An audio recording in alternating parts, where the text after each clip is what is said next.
الحمد لله نحمده ونستعينه ونستغفره ونؤمن به ونتوكل عليه ونعوذ بالله من شرور أنفسنا ومن سيئات أعمالنا من يهده الله فلا مضل له ومن يضلله فلا هادي له ونشهد أن لا إله إلا الله وحده لا شريك له ونشهد أن سيدنا وسندنا وسيدنا وحبيبنا ومولانا محمدا عبده ورسوله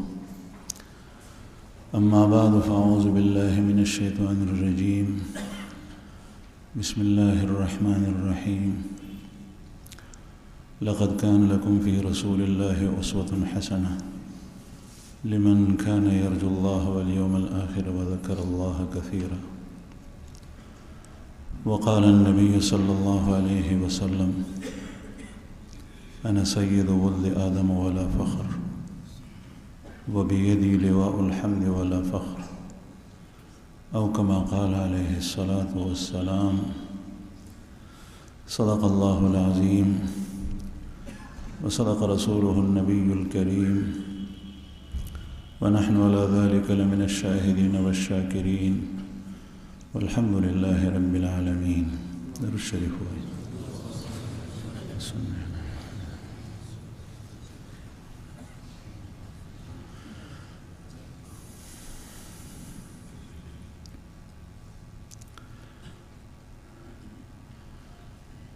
زما عزت منو او قدر منو مسلمانانو ورونو،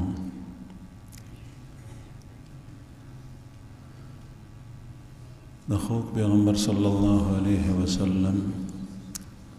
د سیرت مبارکه سلسله ډېرې جمعې وشوې چې شروع ده او اجمالي خبرې په ابتدا کې شوې وې چې دا تروان تسلسل دی نو آغا تسلسل کی سیرت دې حد پورې رسېدلی و چې د رسول الله صلی الله علیه وسلم د پیو مور چې مرضعه ورته ویلی کېږي هغې د پیو د خلاصولو نه پس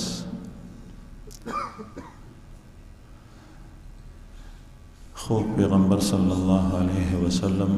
د خپل مور بیبي په اجازه سره دوباره بوتلو خپل علاقې ته چې هغې ته دیار بني سعد وایي. هغې چې په دغه ماشوم کې کوم خواږه لیدلي وو او د الله جل جلاله پریوانه نعمتونه او دا غوی سره کوم نورانیت او کوم برکات او آثار یې په کور کې لیدل نو د هغې حصول یې مقصد و چې کله بیا دوباره خپل ځای ته بوتلو چې تاسو ته ما عرض کړی و دیار بني سعد د دغه ځای نوم او بنو سعد ابن بکر قبیله دلته آباده وه. دا د پیغمبر علیه الصلاة والسلام د پیو مور بیبي حلیمه د هغې علاقه ده او د هغې د قبیلې نوم دی بنو سعد ابن بکر او اوس هم د هغې آثار او د هغې نښې نښانې د هغې علاقې شته. نو د محمد رسول الله صلی الله علیه وسلم خصمانه د هغې نشونما او د هغې تربیت د عامو ماشومانو په شان نو. عام ماشومان چې څومره وخت کې لویږي په څنګه معیار او اندازې سره نو هر اعتبار سره رسول الله صلی الله علیه وسلم د هغې نه زر زر ترقي کوله، زر زر لویدل هم زر زر او صلاحیتونه او استعداد دایم تکړه کېدل او مضبوطېدل د نورو ماشومانو او هلکانو په نسبت کې ډېر زیات. چې څنګه واپس لاړو نو د خپلو وروڼو سره به هغې چې به ګډې بیزې سرولې نو دی به مو سره بهر تلو. د کور نه به بهر ووتل، څاروي به یې بوتلل. یو ورځ دغه سلسله کې ګډې بیزې رضایي وروڼو د پیو وروڼو هغه ایستې دي او محمد رسول الله صلی الله علیه وسلم هم ورسره تللی دی.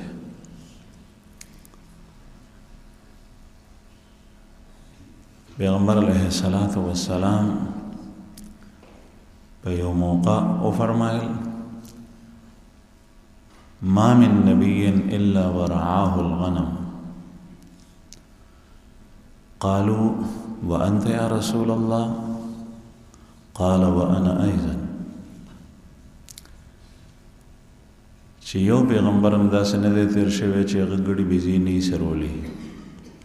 صحابه ورزو کو چې یا رسول الله تاسو هم سرولې دي؟ و دی وفرمایل چې او ما هم سرولې دي. نن سبا د رڼ نوي رڼا د خلک چې کوم سړی څاروو پسې رواني نو دا پې بد لګي، نو په اعتبار د کسب سره دا جایز دي. او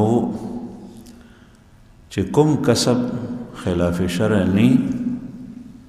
هغې ته سپک او د توهین او د تحقیر په نظر سره کتل نه دی پکار. او هر هغه کسب د دنیا چې تا د الله جل جلاله د یاد او د بندګۍ نه غافل کی نو که تا کوټ بدلونه چولی په غاړه کې د ټای اچولی نو دا شیطانی کسب دی. چې تا د الله د یاد او د الله د بندګۍ نه غافل کی او که د هغې نه علاوه چې شرعاً هغه ممنونی مباح دی او بیا کوم کسب چې ټولو انبیاو کړی نو دا خو د امور عادیه و مسنونه و نشو. اگر که د دې تعلق د شریعت سره نشته لیکن په دې لحاظ سره سنت دی چې انبیاو کړي دي. داسې پیشې ته داسې کسب ته سپک سپک کتل نه دی پکار چې یو شپونکی ګډبه هغه په ګډو بیزو پسې روان وي او ته هغه ته سپک وګوري. رسول الله صلی الله علیه وسلم فرمایي بحسب امرئ من الشر ان يحقر اخاه المسلم او كما قال عليه الصلاة والسلام. د یو سړي دومره شر بس دی، د یو کس دومره شر بس دی چې دا سړی انتهایی شري سړی دی چې دی د یو مسلمان تحقیر وکړي، د هغه سپکاوی وکړي، هغه ته په سپک نظر وګوري، د هغه توهین وکړي. دغه شر د ده دپاره بس دی. یعنی چې کله یو سړي کې دا عمل شته نو دغه سړی شریر سړی دی په خلکو کې، تحقیر کوونکی، سپک کوونکی د بل. او نن سبا چې کوم سړی د بل تحقیر او توهین کوي ځکه چې د ده عهده او منصب اعلی دي نو دی په خلکو کې مهذب سړی ګڼلی شي، په سوسایټۍ کې مهذب سړی ګڼلی شي چې هغه په یو کسبګر پورې خاندي، په زمیندار پورې خاندي. نو عرض می دا کولو زما عزتمندو چې رسول الله صلی الله علیه وسلم وفرمایل چې هر پیغمبر ګډې بیزې سرولی دي او په دې کې اهل علم حضرات فیدې هغه بیانوي چې ګډه بیزه دا ډېر بزدل او کمزوري زړه والا څاروی دی او د دې سرول ګران کار دی ډېر. هر وخت به د په دې باندې سخت او کلک نظر وي. په دې ځای کې دا څاروي کله کله سري کنډک نو یو پټی داسې دی چې هغه وټ دی، هغې نه فصل استی شوی دی، هغې سره خوا کې بل پټی دی، هغې کې شین خید دی، نو دی ولاړي فقیر غریب چې دې ته چې ته خوله وانه چوي چې مالک رانه خفه نه شي. نو کله یو طرف ته منډه، کله بل طرف ته منډه. د خپلو څاروو د مړېدو به بیل خیال کې، د بل د فصل به بیل خیال کې. څاروي ته تاوان او نقصان اون رسي د هغې به بیل خیال کړي او په ځنګل کې او په عربستان کې خصوصا داسې ځایونو کې څاروي څلول واړه څاروي د دې به بیل خیال کوي چې شیر مخ او لیوی رانه ونخوري ماتې نه کړي هر طرف ته به نگراني کې خیال وکړي دغسې انبیاء کرام هر یو پیغمبر او په آخر کې محمد رسول الله صلی الله علیه وسلم الله جل جلاله د انبیاء تربیت براه راست کوي د پیغمبر تربیت د یو مسلم د یو مصلح د مرشد په واسطې سره نه کېږي یاد ساتئ زما ستا تربیت کې د مصلح او د مرشد سخت ضرورت دی ګنې شیطان مه خطا کولی شي او د پیغمبر تعلیم هغه ته خینه کول هغه د دنیا د یو استاذ په واسطې سره نه کېږي د هغه براه راست معلم هم الله جل جلاله وي او مربي هم الله جل جلاله وي او په دغه خلکو کې الله جل جلاله وهو على كل شيء قدير هغه په هر څیز باندې قادر دی د انبیاء تربیت د هغې خصمانه هغه په دغه خلکو کې په دنیا باندې الله پاک نیغ په نیغ او براه راست کوي په مختلفو طریقو سره نو په دې کې دای کچري دغه پیغمبر چې سبا امت ته ودرېږي نو د امت د هر لحاظ سره خیال ساتي هر لحاظ سره چې دا د نقصان ځای ته لاړ نشي بل چاته نقصان ورنکي ځان ته نقصان ورنکي په مصیبت کې گرفتار نشي د ټولو خلکو نه زیات خیرخواه د یو انسان لپاره د ټولو خلکو نه زیات خیرخواه د یو انسان لپاره د امت لپاره هغه پیغمبر وي او بیا رسول الله صلی الله علیه وسلم نه پس دغه سلسله را روانه چې کوم اهل الله دي او دا غي سره تعلق سره جوړ کی نو ستا د هدایت او ستا د رشد او ستا د صلاح او ستا د نیکوالی او ستا د ګناه د بچ کېدو او په هر لحاظ سره ستا انتهایی خیرخواه تر دې چې ستا د ما و پلار نه هم زیات هغه ستا مرشد او مصلح وي چې اهل حق وي په حق باندې متبع د سنت وي هغه سره ستا د دې ډېر زیات فکر وي هغه ستا د هدایت ستا په صراط مستقیم باندې د قیام او د دوام او د استقامت دعا ستا د مور او پلار نه زیات غواړي ستا مور او پلار خو به تا ته دا دعا غواړي چې دا بچی مې تعلیم وکړي ډګرۍ واخلي نوکري ورته میلاو شي پیسې ډېرې وګټي دا خو ټوله پاتې دنیا ده او ستا مصلح او مرشد سره دا فکري چې دی نیک شي یا الله خپل محبت نصیب کړي یا الله اتباع رسول الله صلی الله علیه وسلم د سنت وی نصیب کړي یا الله د جهنم نه بچ کړي یا الله هدایت په صراط مستقیم استقامت نصیب کړي یا الله رضایل ته نو باسي خپل محبت او خپل تعلق نصیب کړي هغه سره خدا فکر یې روح نو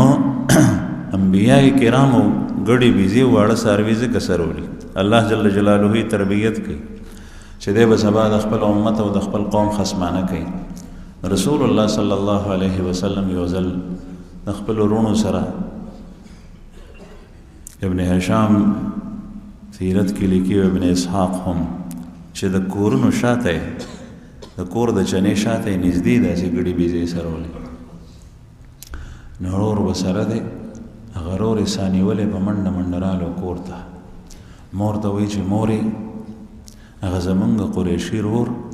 هغه خو 2 کسان رالل په سپینو کپړو کې ملبوس دي 2 کسان رالل په سپینو کپړو کې او هغه یې سملولو او هغه ته خېټه وشلوله سینه یې ورته وشلوله او د هغې نه یې زړه راوویستو هغه یې ووینځلو اوس لګیا دی ګنډي یې زه په منډه منډه ذکر عالم اوس یې ورته ګنډي نو حلیمه بیبي وایي چې زه اوتره شم ما سره فکر شو ځکه چې هغه برکات خو مونږ لیدلي وو نو مونږ وایي چې څوک ورپسې شوي دي او څوک ته نقصان نه رسي نو زه فوراً د کور نه بهر ووتم راپسې مې خاوندم رالو زه چې لاړم چې مې وکتل رسول الله صلی الله علیه وسلم یادی چې ولاړ دی او رنگ زیړ زاویل له او د ویرې آثار دي ببانې رنګ متغیر دی ولاړ دی ما زر ځان سره جوخ کو نږدې مې کو چې بچی ولې سو نو ما ته وایي بیا د ما نه پس د دې خاوند او رضایي پلار د محمد رسول الله صلی الله علیه وسلم هغه ځان سره جوخ کو مونږ ته تپوس وکړو چې څه کیسه وه وایي چې دغسې دوه کسان راغلي او زما سینې وشلوله او هغوی ځان سره واوره راوړي وه اوبه واوره یخ او زما سینې وشلوله او هغوی نه یې زړه راوویستو بیا یې هغه زړه وڅیرلو بیا یې په هغو کې توره ټوکړه وه بعضې روایتو کې دوه ټوکړې راځي هغه یې ترېنه لرې کې او بیا یې په هغه اوبو باندې په یخو اوبو واورینو اوبو باندې ووینځلو او بیا یې د هغې نه بس سینه کې کېښو سینه یې وګنډله نور زه نه یم خبر دی وایي چې مونږ کور ته زر راوستو دغه وخت کې بعضې کتابونو د سیرت لیکلي دي چې بعضې خلک به ګرځېدل هم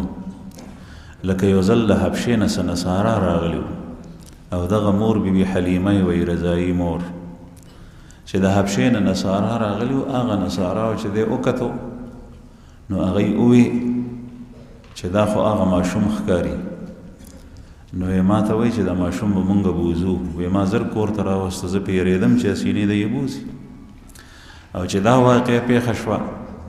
نو د هغې نه پس ما ته مې خاوند وایي حلیمه بیبي بیان کوي چې فلانکی دا ماشوم خپلې مور ته رسول پکار دی او زه خو پیرېږم چې اسینې ده ته شیاطین نقصان ورسوي او شیاطینو نه مراد جنات او پیریانو ځکه چې دی زر لاړل نو هغه زمانه خو د جاهلیت او د تیارو زمانه وه نور خو چا څه نه پېژندل دی وی چې دومره زر د چا راتلل او بیا غیبېدل لا بل څوک نه دي دا جناتو څه اثر دی نو حضرت حلیمه بیبي وایي چې مام زړه ته دغه پرېوته چې اسینې سبا دې بچي ته نقصان ورسېږي او بیا به مور زمانه تپوس کوي نو مونږ روان شو د خپلې علاقې نه مکې مکرمې ته هلته رالل مکې مکرمې ته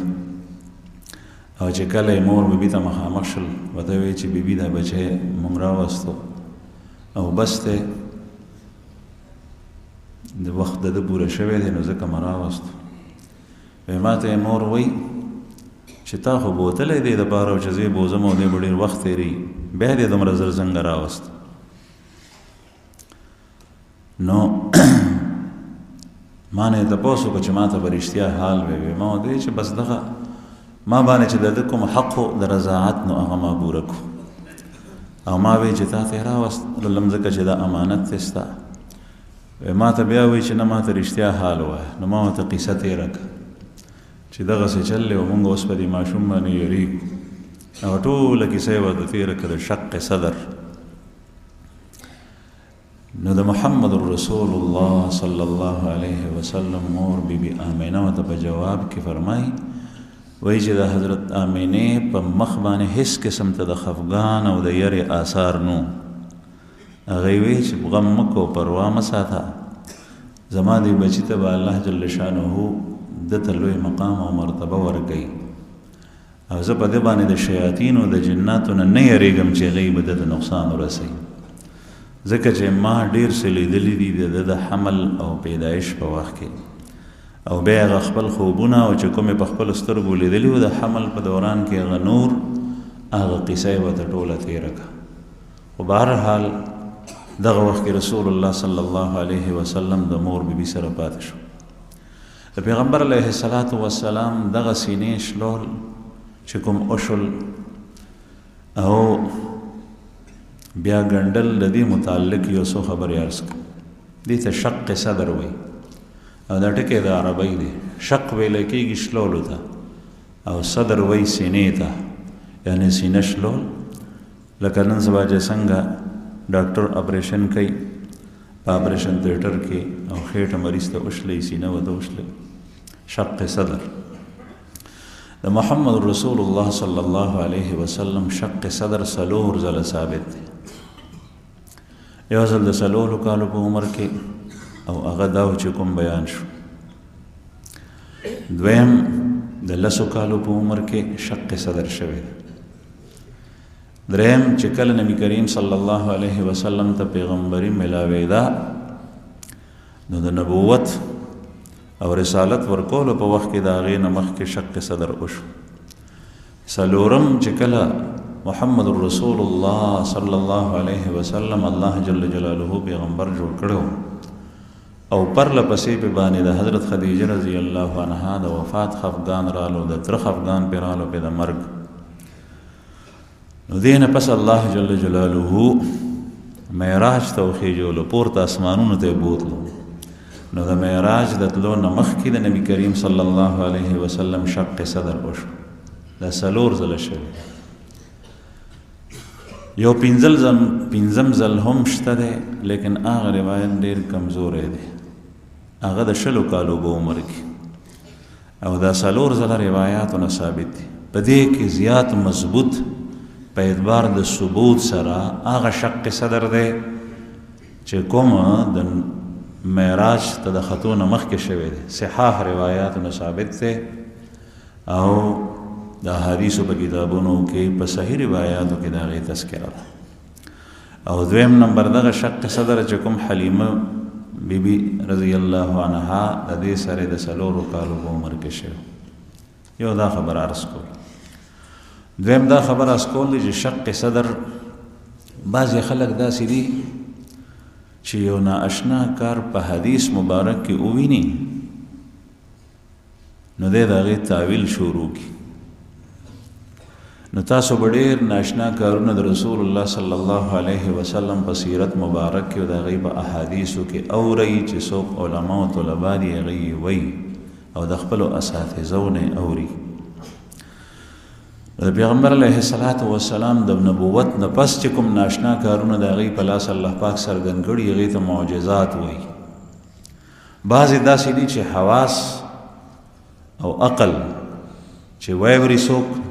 نو هغه نه اخلي، ځکه چې خلاف عادت دي هغه کارونه. لکه مثلا نبی کریم صلی الله علیه وسلم په ډېرو موقعو د اوبو معجزه د هغې په لاس الله پاک څرګند کړي ده او د هغې تذکره تاسو ته د دې منبر نه څو وارې بیان شوي ده. په مختلف بیاناتو کې راځي چې لږې اوبه به په لوښو کې راوړې شوې او نبی کریم صلی الله علیه وسلم به په هغې کې ګوتې مبارکې د لاس کېښوي او د ګوتو نه بې چینې جاري شوې. نو د ګوتو نه اوبه راوتل ناشنا شی دی. دې ته وایي خلاف عادت، خرق عادت. د انور د نور خاتون راخیږي په قبله په روز روزانه، نه په اخبار کې راځي او نه څوک دا وایي چې دا ناشنا واقع وشو، ناشنا کار وشو، نور راوختو، خو روزانه راخیږي او روزانه په روز نه څوک ناشنا نه بولي. که چېرې دغه انور د قبلې نه راوخیږي نو ټول خلق به حیراني په تماشه وي، او که د قبلې په ځای چېرته د جنوب نه راوخیږي نو ټول خلق به حیراني په تماشه وي د نور خاته په ځای، ځکه چې دا ناشنا کار دی، خرق عادت. بعضې خلق رسول الله صلی الله علیه وسلم په حیات نبوي کې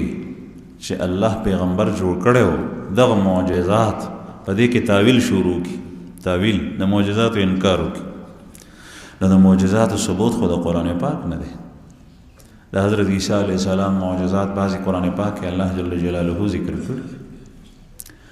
د معجزات انکار کول او په هغې کې تعویل کول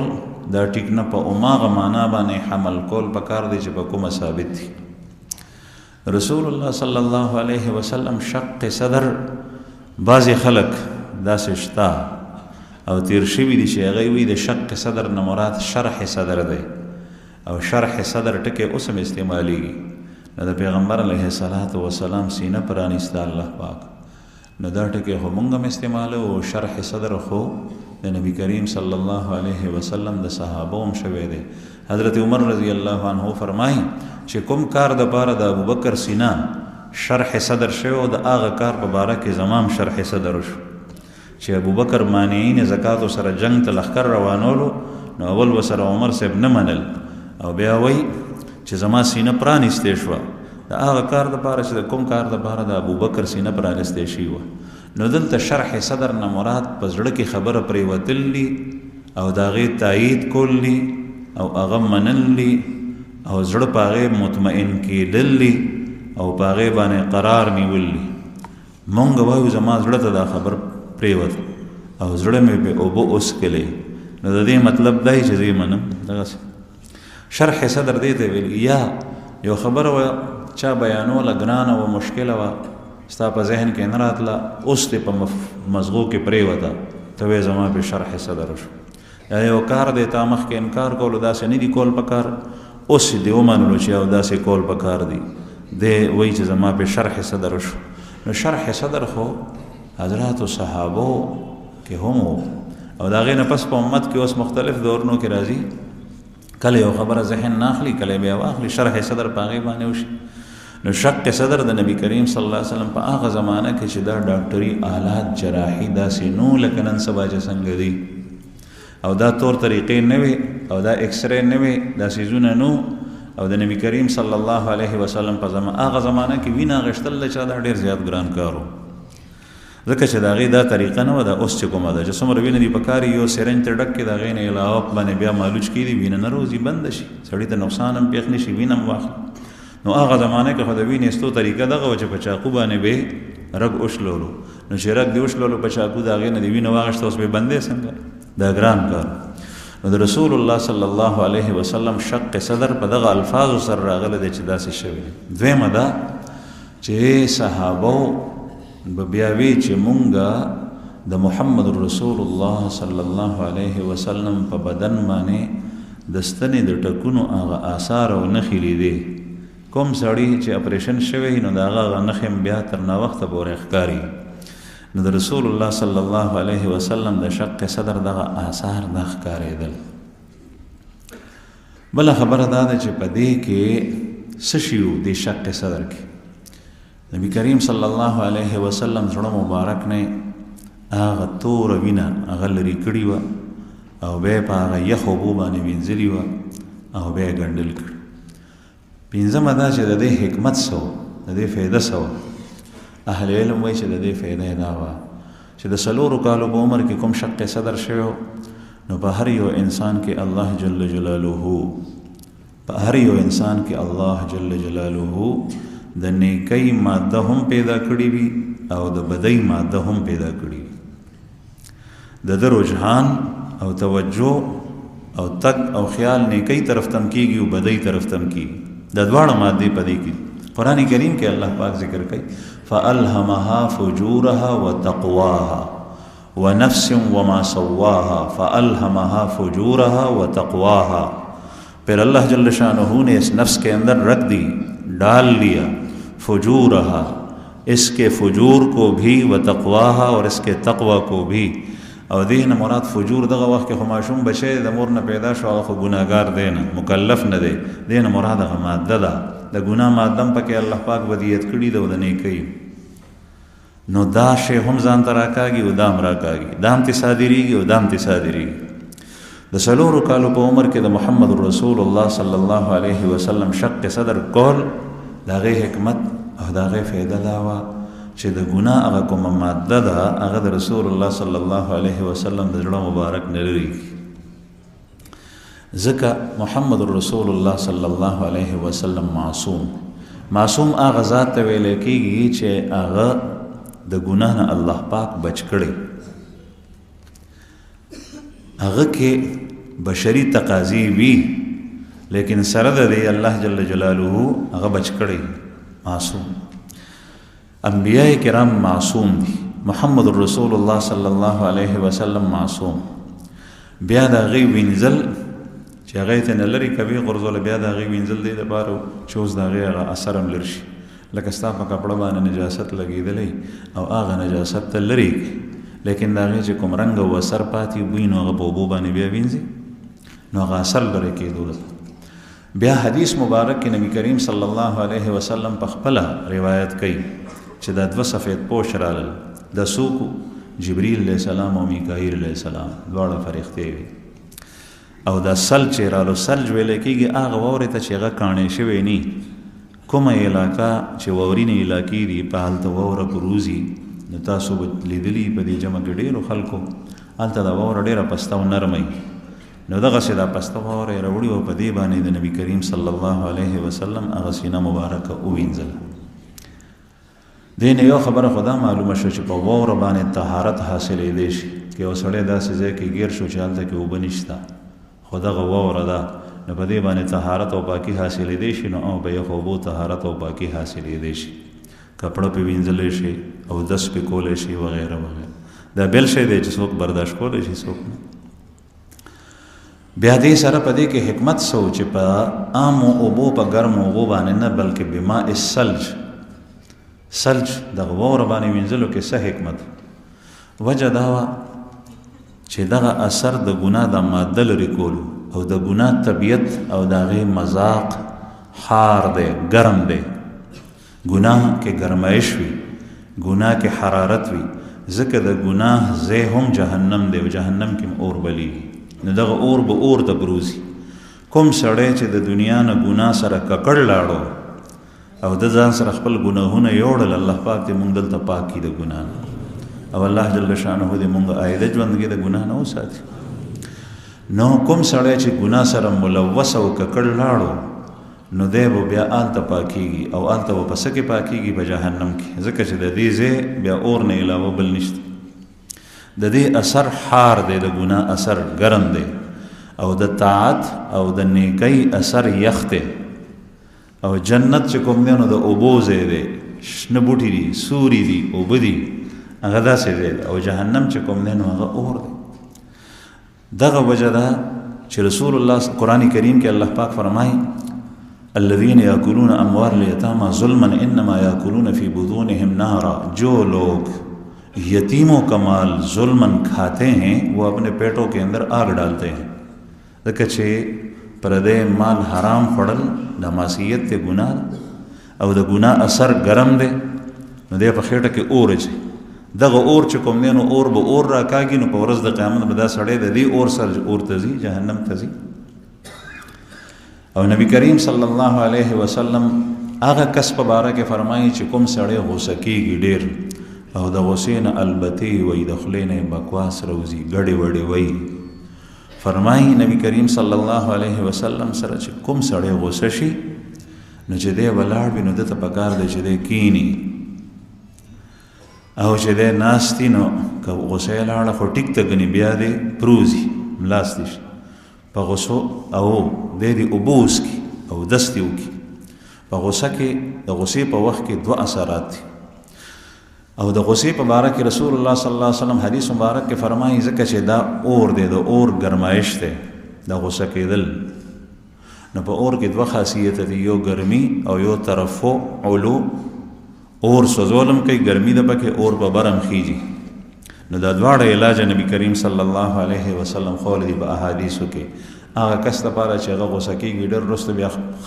خپې پې وړېدلي وي چې خبرېږي نو خپې پې وړېدلي وي بیا په ځان نه پوهېږي هر څه شوي یا یې ښځې ته طلاق ورکړی یا یې څوک وجلي. نو ده ته دوه کاره کول پکار دي. یو دا چې دی دې اوبه وڅکي یا دې اودس وکړي نو د غوسې اثر ګرم و چې اوبه یې وڅکلې اودس یې وکړو نو یخ شو په هغې کې تبرید دی. او دویم دا چې غوسې ته تشبیه د اور سره ورکړي د اور په بره خیږي ترفع د اور لمبې په بره خیږي. تنور کې زنانه پترۍ او خشاک او دروزه واچوي نو د لمبې په پورته خیږي. نو د هغې علاج نبي کریم صلی الله علیه وسلم وفرمایلو ویې ښولو چې دی ولاړ وي نو دی دې کیني او که په ناست یم غصه ساړه نه شوه نو دی دې پروزي سملي. او دا علاج دی که په دې باندې چې عمل شروع کو نو تاسو وګورئ تاسو ته په ړومبي ځل باندې پته ولګي چې څومره فایده دغه وخت کې حاصلېږي. دې نه معلومه شوه چې معصیت ټول اور حرارت ګرمي. رسول الله صلی الله علیه وسلم یو دعا کې فرمایي اللهم اغسل خطاياي بماء الثلج والبرد. اللهم اغسل خطاياي بماء الثلج والبرد. یا الله زما ګناهونه او خطا هغه ته ووینځې بماء الثلج په واورینو اوبو باندې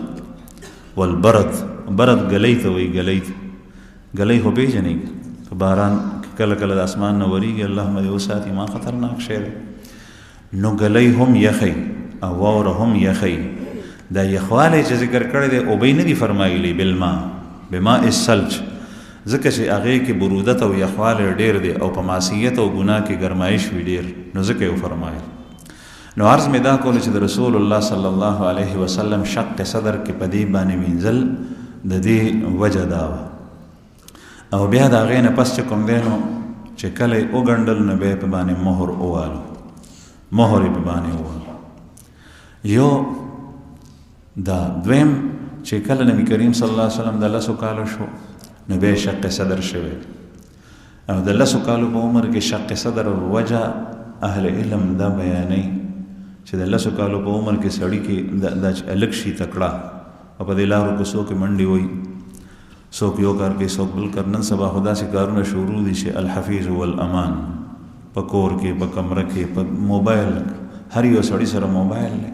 بعضې پلاران په خپلو لاسو ماشومانو بچو ته موبایل والي چې بچی ګیم پکې کوه. د ده صلاحیتونه د ده مازغه د ده اعصاب هغه ټول دې سره دومره کمزوري کېږي چې یو کال مسلسل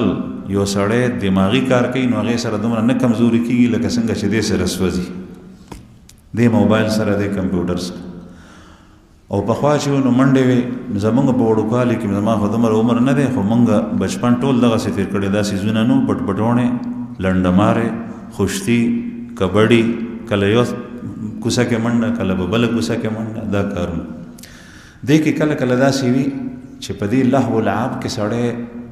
لګیا شي او دغه وخت کې د بلوغ زمانه هم نږدې وي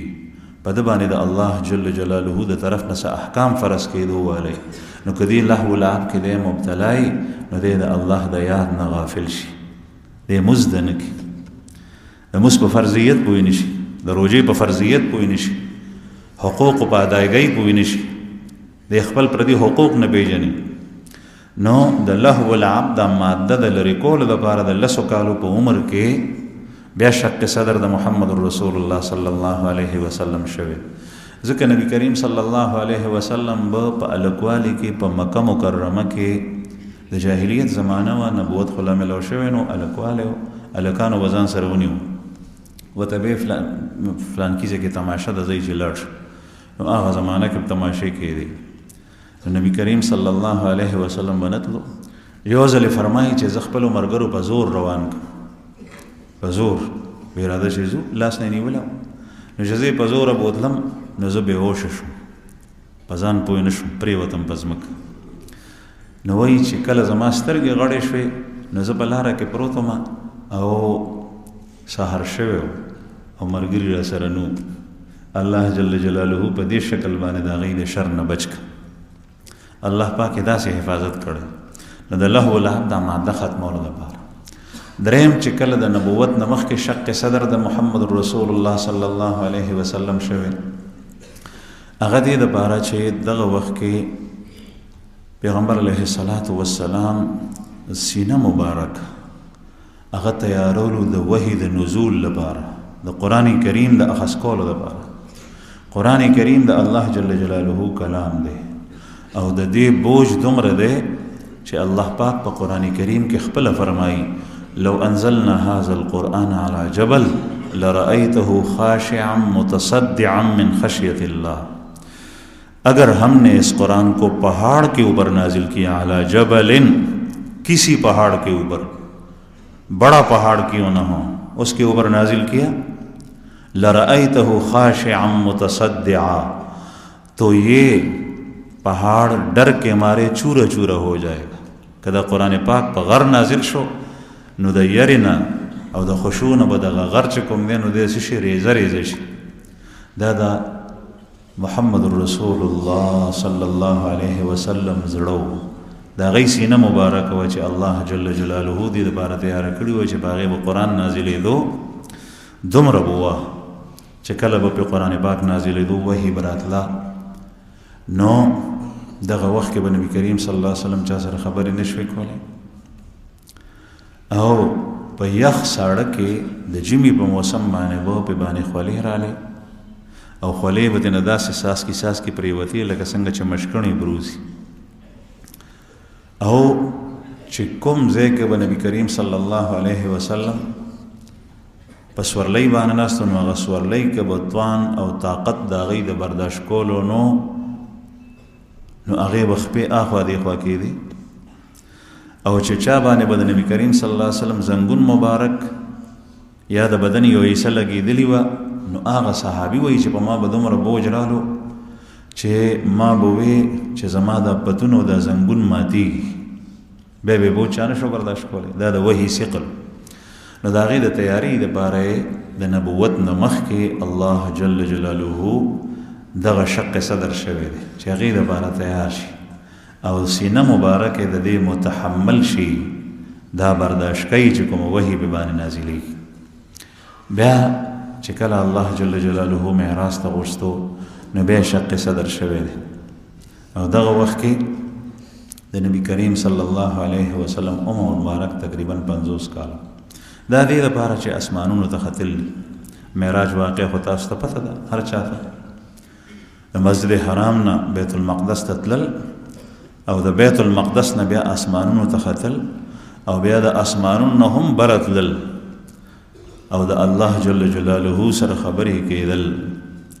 نو په دې کې مختلف مراحل راځي نن سبا چې څوک وایي چې مونږ سپوږمۍ ته تللي یو والله اعلم الله ته پته ده تللي دي نه یې تللي خو په څومره محفوظ طریقو سره څومره کلونه په هغه آلې جوړولو باندې په هغه راکټ باندې چې په کوم کې یو سړی ځي محفوظ کیني هغې دپاره څومره څه تیاریانې د خپل ساه اخیستو دپاره اکسیجن بیل ځان سره خېجول داسې لباس داسې وردي چې په دې باندې مختلف څیزونه اثر نه کوي هغه اچول نو محمد رسول الله صلی الله علیه وسلم چې الله جل جلاله غوښتو نو د هغې نه مخکې شق صدر وشو چې دغه څومره مراحل راځي چې په دې ټولو د تېرېدو صلاحیتونه وي پکې په هر حال